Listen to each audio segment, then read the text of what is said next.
Salve amici, oggi parliamo di un movimento dell'arte contemporanea che evidentemente non è stato solo americano, cioè la pop art, in particolare la pop art italiana, la pop art in Italia. Dopo il video fatemi sapere cosa ne pensate di questi artisti, di questo movimento, o cosa ne pensate del mio video stesso nei commenti sotto il video o sotto il post.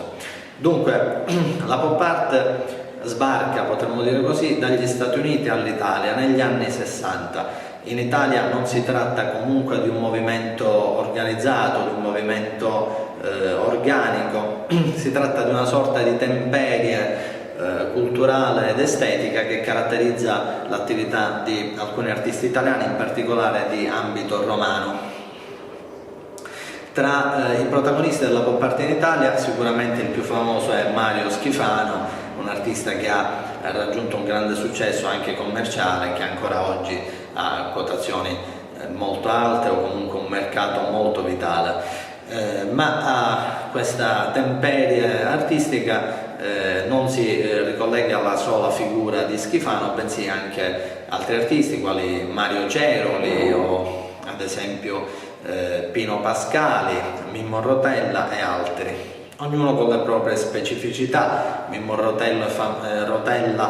è famoso per i suoi décollage, cioè sostanzialmente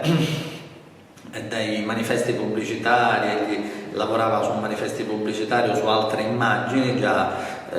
diciamo realizzate e finiva per scorticarle, per distruggerle in qualche modo. Quindi Rotella si rifà anche a esperienze diverse dal pop, in particolare a quelle del nuovo realismo e in particolare all'opera di Jacques Villeglaise. Poi ancora artisti appunto come Mario Ceroli, famoso per le sue sculture bidimensionali, per la sua serie di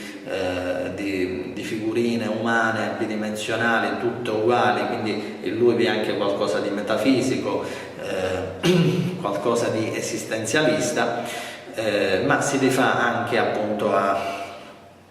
quella poetica pop secondo la quale insomma l'uomo nella società di oggi viene svuotato, non è più appunto tridimensionale, ma diventa qualcosa di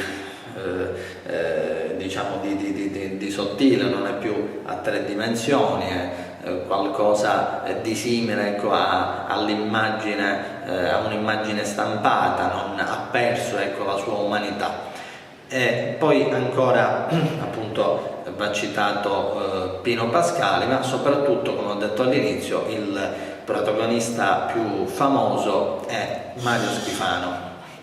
In particolare Schifano ha attraversato molti generi, ecco, molte tecniche dell'arte contemporanea, dalla fotografia alla pittura, ed è stato l'unico di questo gruppo a lavorare sui simboli della società di massa, sui simboli della produzione di massa. Famosa è la sua serie di dipinti su certi marchi, come ad esempio famosi marchi, ecco, di bevande americane, ma famose ancora oggi, ma è meglio che evito, insomma, non mi va di dire la marca. Quindi sostanzialmente egli dà vita a tutta questa serie di opere. Poi interessante nella sua produzione, perché probabilmente è stato il primo, ecco, interessante la sua riflessione sul mezzo televisivo. Egli ad esempio ha dato vita a una serie di opere che consistevano in fotografie scattate allo schermo della televisione e su cui poi egli interveniva pittoricamente. Dunque quello che ci insegnano gli artisti pop in Italia è questo, secondo me, che è fondamentale, ecco, imprescindibile per un artista che vive in un paese occidentale, che ha vissuto nella sua storia un certo sviluppo economico, è imprescindibile, ecco, la riflessione su quello che appunto, su quelli che sono stati gli effetti sociali, culturali e direi anche estetici della produzione di massa e dello sviluppo economico, ecco, in un paese. Dunque per oggi il video è finito, vi rimando ad approfondire questi artisti, soprattutto mi raccomando iscrivetevi al mio canale YouTube e seguitemi se vi va sulla mia pagina Facebook Giuseppe Alletto Italian Artist, ma soprattutto ricordate una cosa, chi ama l'arte ama una parte di se stesso.